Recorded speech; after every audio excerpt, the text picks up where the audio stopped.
Ni sawa. Hello. Ongeza kidogo tu hiyo. Kidogo tu. We're next, eh? Hapo iko sawa.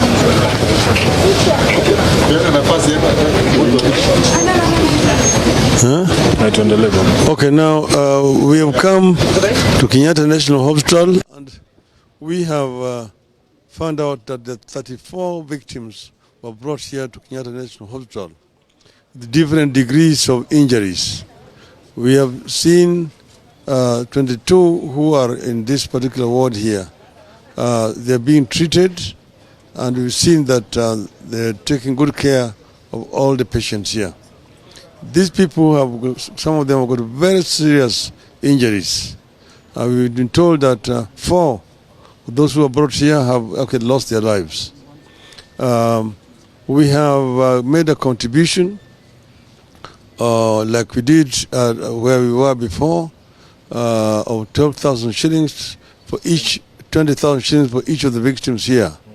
But we're saying that we want the national government to also get involved. Secondly, the issue of the medical bills for the victims here is an issue that needs to be addressed.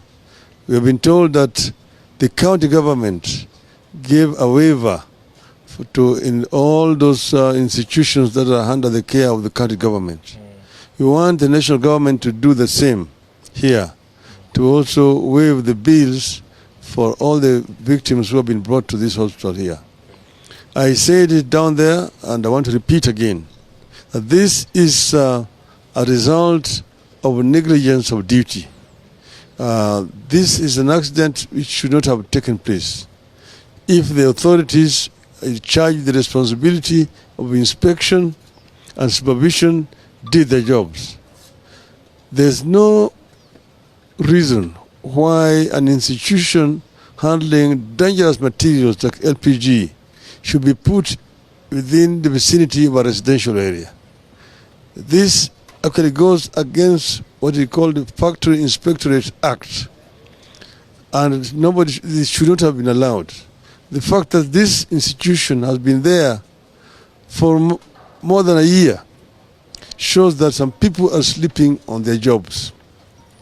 This is something that is very worrying indeed, because you're placing the lives of many Kenyans at risk. And when a thing like this happens, it's when you realize.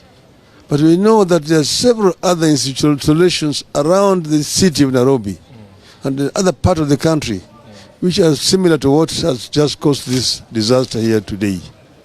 We want to tell the government to not to sleep on duty. Officers who have been charged the responsibility and not doing them, like these ones here, are criminals. And they should be charged in the court of law and put to prison. So we don't want to see what has now become like a normal practice within this government. That's, the culprit says he's surrendering himself. And then he's going to come up with all sorts of excuses. And then he's taken to court. Eventually you see that the DPP has withdrawn the case because there's no evidence.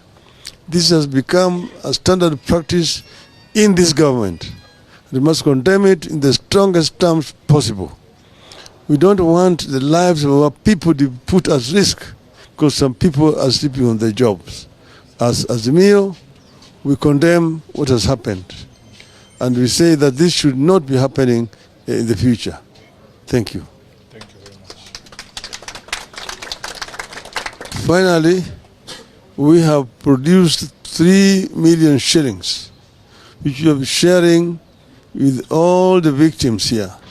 We are urging the national government to come in and also make contributions. Most of these people have lost their livelihoods. So they have also lost their houses. So the government should try to find shelter for these people. I said it there before and I want to repeat again. There's already affordable housing scheme that has been completed. Let these people be the first beneficiaries and tenants of that scheme. So we urge Mr. Ruto to come out and act instead of just shouting at the State House. Thank you very much.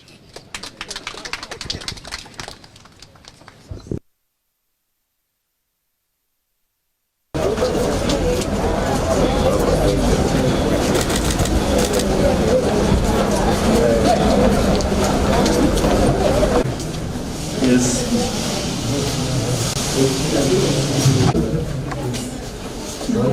Karibuni sana. Asante.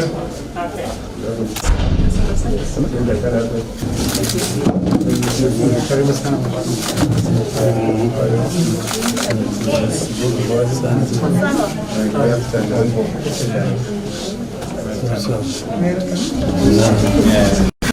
Hello. Hi. Director of Clinical Services. We are just visiting. We have with us our board members. Yes. Our two board members. Dr. Odinga, representing PS Health, and Professor Usani, University. University of Faculty of Life Sciences. So we are together with Cambridge. Oh, good. Very good. We also see how the patients are doing and how they are being cared for. So we just come to see whether the hospital is doing the right, is taking good care of them. Yes, and they have indicated to us the treatments they are giving, and so far they are doing well. They have a heavy patient load. Some of them are in theatre, but others are being attended to in daycare, and others will be released in daycare, but others will go to theatres. Okay. So how many do you have? Dr. Inwani is the Deputy Director of Clinical Services, who is on the ground. She has all the details and allow us to answer. Dr. Inwani, how many patients do you have?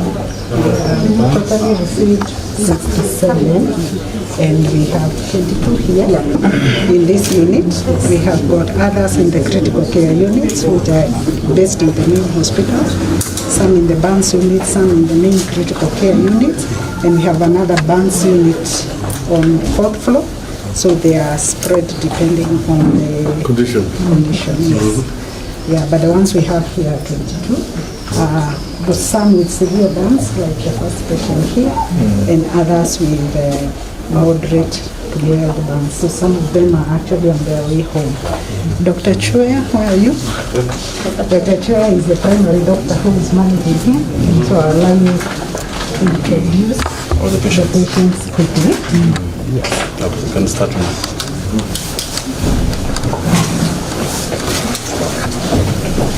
This is Jane Jerry.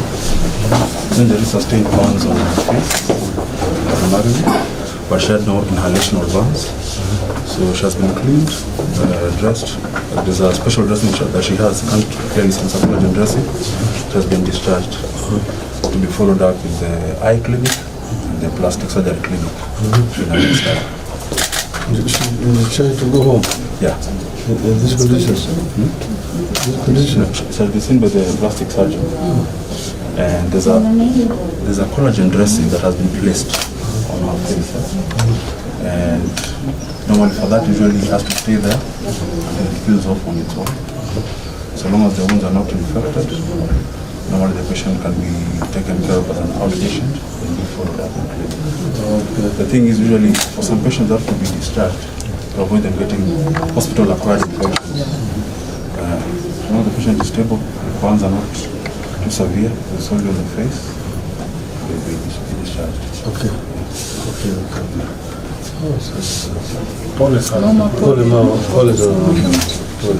Also social issues, children at home, the earlier you can get them out of the hospital, that's fine. Okay. But now also they have to process the discharge. And as long as the checks, they will stay here until it is either they're waived and go. Okay.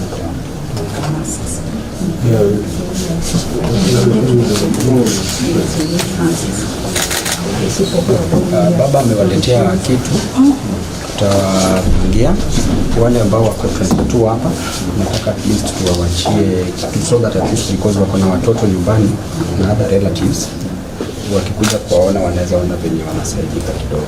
So for the 22 who are admitted, the 22 are here, yes, but we have 34 in the yes. Now let's talk of the 34.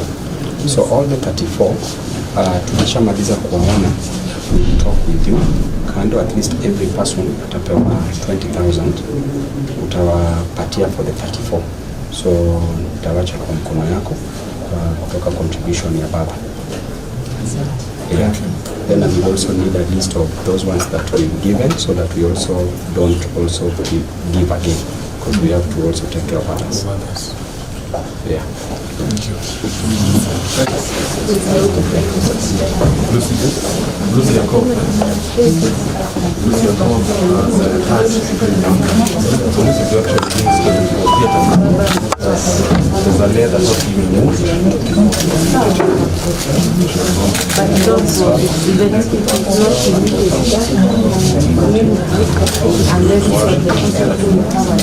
Once from I know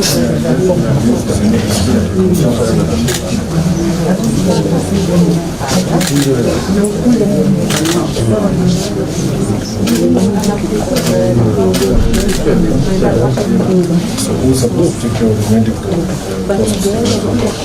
The waiver process. The one in charge? She's there. Yes. Dr. Inwan? sorry?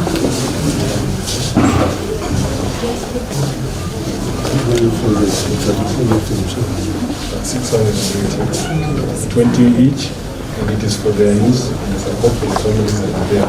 As we have a conversation with Dr. here about what the government is doing, because at least the county government took up and waived the bills for the county hospitals. But this is a facility of the national government. I don't know what commitments they have given you so far. What we have received in kind support through the Ministry of Health. Therefore, we are yet